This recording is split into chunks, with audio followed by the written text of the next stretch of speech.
ഹജ്ജിന്റെ സുപ്രധാന ചടങ്ങായ അറഫ സംഗമം അല്പസമയത്തിനകം തുടങ്ങും. തീർത്ഥാടകർ അറഫയിലേക്കുള്ള വഴികളിലാണ്. ശുഭവസ്ത്രധാരികളായ 18 ലക്ഷത്തോളം ഹാജിമാർ ഇന്ന് അറഫ മൈതാനിയിൽ ഒത്തുകൂടും. മധ്യാഹ്നം മുതൽ സൂര്യാസ്തമയം വരെയാണ് അറഫ സംഗമം. ഞങ്ങളുടെ പ്രതിനിധി റബി മുഹമ്മദ് ഉണ്ട്. റബി, തീർത്ഥാടകരെല്ലാം അറഫ മൈതാനിയിൽ എത്തിച്ചേർന്നോ? എന്തൊക്കെ ചടങ്ങുകളാണ് ഇന്ന് നടക്കാനുള്ളത്?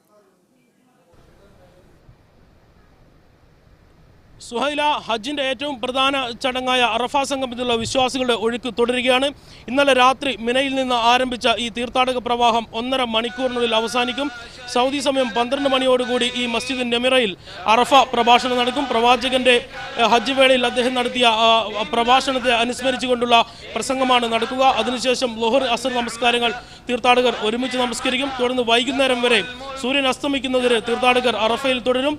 കലങ്ങിയ കണ്ണുകളുമായി മോചനത്തിനു വേണ്ടി ദൈവത്തിലേക്ക് അടുക്കുവാനുള്ള മനസ്സും പ്രാർത്ഥനയുമായി ഹാജിമാർ കഴിഞ്ഞുകൂടും. തീർത്ഥാടകർക്ക് മറ്റ് കർമ്മങ്ങളൊന്നുമില്ല. ഓരോരുത്തരും അവരുടെ ജീവിതത്തിൽ സംഭവിച്ചുപോയ തെറ്റുകളും കുറ്റങ്ങളുമൊക്കെ അള്ളാഹുവിനോട് ഏറ്റുപറഞ്ഞുകൊണ്ട് പാപമുക്തിക്ക് വേണ്ടിയുള്ള പ്രാർത്ഥനകളുമായിട്ടാണ് അവർ കഴിഞ്ഞുകൂടുക.